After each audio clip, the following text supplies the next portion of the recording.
Hello guys, this is Adil. Welcome to my channel Movement Science where I simplify biomechanics with joke. If you are new to this channel, consider subscribing because I simplify biomechanics over here and also talk about ortho topics and lot of clinical applications which you can use in your daily practice. Also check me out on Instagram where I post daily MCQs and also picture of my notes. The reference time for all the topics that I am going to cover will be mentioned down in the description. So check that out and let's get started.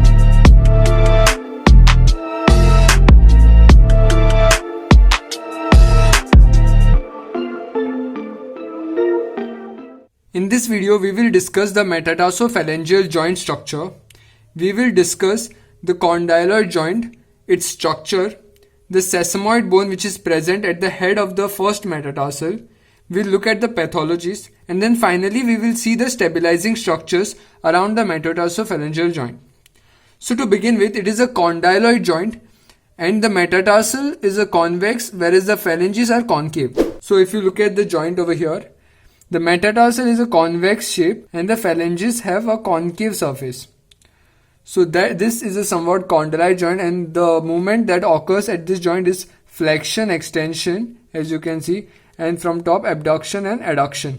The metatarsophalangeal joint is very similar to the metacarpophalangeal joint, that is the MCP joint, except it has more extension range and also the weight bearing surface, that is the plantar surface, has lesser articular surface, or the articular surface on the inferior aspect of the foot, that is this part, does not have articular surface. Hence the flexion range is reduced because it's weight bearing, right? Now that we know about the structure of the metatarsophalangeal joint, let us go to the sesamoid bone. So sesamoid bone is a bone which has a air cavity inside it. Similar to patella. Patella also has air cavity inside it. Patella is also a sesamoid type of bone. So there are two sesamoid bones which lie in the groove of metatarsal head. So this is the metatarsal head and in the groove there are the two sesamoid bones. Now the sesamoid bones are covered by a ligament that is called as the intersesamoidal ligament which lies on top of them, and it forms a tunnel through which the flexor hallucis brevis and flexor hallucis longus. Hallucis means the toe, right? So the flexion of the tendons which cause flexion of the toe, longus and brevis, that is long and short tendon which cause the flexion of the toe.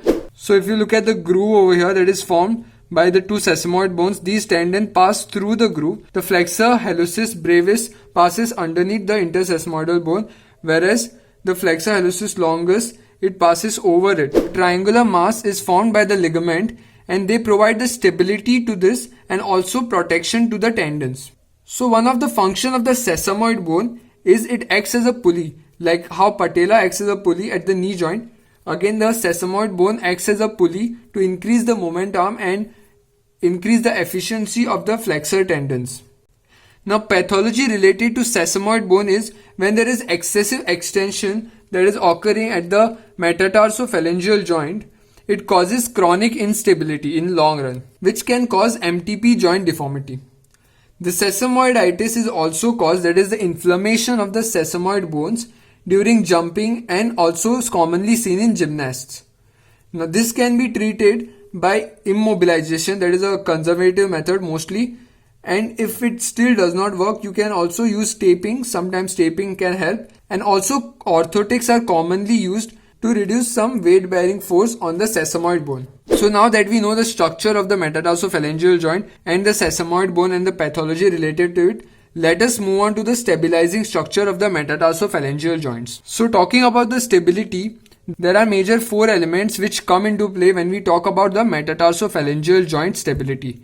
There are the plantar plates, there is the deep transverse ligament and the plantar aponeurosis which are connected to the plantar plate. Then there is the capsule of the joint and then also the collateral ligament.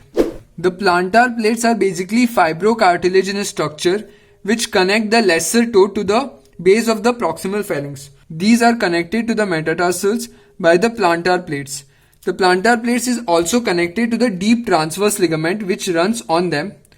And then there is also the plantar aponeurosis which we will talk about in depth in our coming video. So if you look at this, the blue part is the transverse ligament, right? The deep transverse ligament is the blue part, and the fibrocartilaginous structure, that are the small round heads, you can see are the plantar plates. The plantar plates, they also blend in with the capsule around this joint. So the joint is surrounded by the capsule, and on top of that the plantar plates are there. And also the joint has a stability from the medial and lateral side by the collateral ligaments. Now all these structures, what they do is they protect the metatarsal heads. That is their main function. So now let's summarize the topic. We talked about the metatarsophalangeal joint structure. It is a condyloid joint with metatarsal convex and phalanges concave. They are very similar to MCP joint except the flexion is restricted, which is a very important point. We'll see in the function how flexion is restricted and learn more about it. Then we saw the sesamoid bone, how the tendons pass through the sesamoid bone. Then we saw the stabilizing structures that were the plantar plates, the deep transverse ligament, the capsule and the collateral ligament. That's all for today guys. Thank you for watching. If you like my content, please share it with your friends. Don't forget to hit that subscribe button and also the bell icon so that you get notified every time I post a new video. Also let me know in the comment section what other videos you would like me to cover. Thank you for watching.